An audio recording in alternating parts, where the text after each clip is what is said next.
जिस दिन मैं 6 साल का होने वाला था, उस दिन इस बच्चे ने न तो खिलौनों की मांग की और न ही किसी पार्टी की। उसकी आखिरी इच्छा ने सभी डॉक्टरों को रुला दिया। उसका नाम था मिगुएल, सिर्फ 5 साल का एक छोटा बच्चा।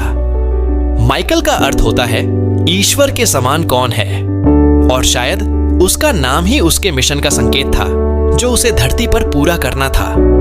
अस्पताल में भर्ती मिगुएल एक दुर्लभ बीमारी से जूझ रहा था, इतनी दुर्लभ कि किसी डॉक्टर ने पहले कभी नहीं देखी थी।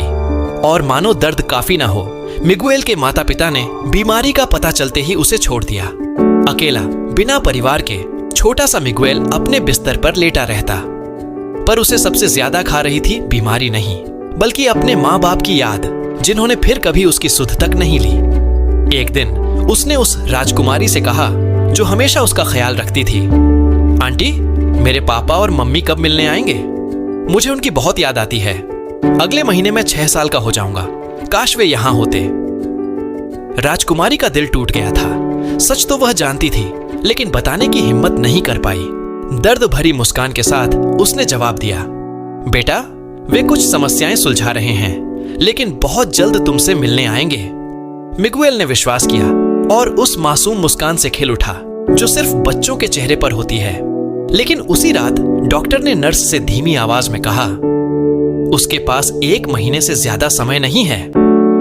नर्स आंसू रोक न सकी, बोली, आज उसने अपने माता पिता की बात की। डॉक्टर, मैं उसे नहीं बता पाई कि उन्होंने उसे छोड़ दिया है। वह अब भी मानता है कि वे उसके जन्मदिन पर आएंगे। और वहीं जमीन पर गिरकर वह टूटकर रो पड़ी। अस्पताल के सभी डॉक्टर और नर्सें मिगुएल से बेहद प्यार करने लगे थे। वे खेलते, कहानियां सुनाते और हर रात इकट्ठे होकर उसके लिए प्रार्थना करते। जन्मदिन से 1 दिन पहले मिगुएल ने सभी को अपने कमरे में बुलाया। वह सच्चा हीरो था।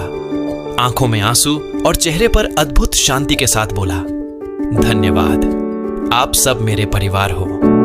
मुझे पता है मेरे माता पिता ने मुझे छोड़ दिया, लेकिन आपने कभी नहीं छोड़ा।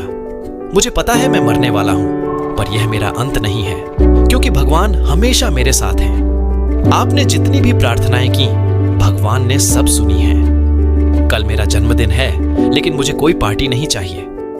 बस इतना चाहता हूं कि आप मुझे याद रखें और उन बच्चों का ख्याल कभी छोड़े नहीं जो इस अस्पताल से गुजरते हैं। कभी हार मत मानना, क्योंकि इस जगह का ख्याल भगवान खुद रखते हैं। मिगुएल की बातें सुनते हुए ऐसा लगा मानो एक उजाला उसके छोटे से बिस्तर पर चमक रहा हो। अगर आपको यह कहानी पसंद आई हो तो इसे किसी दोस्त से जरूर साझा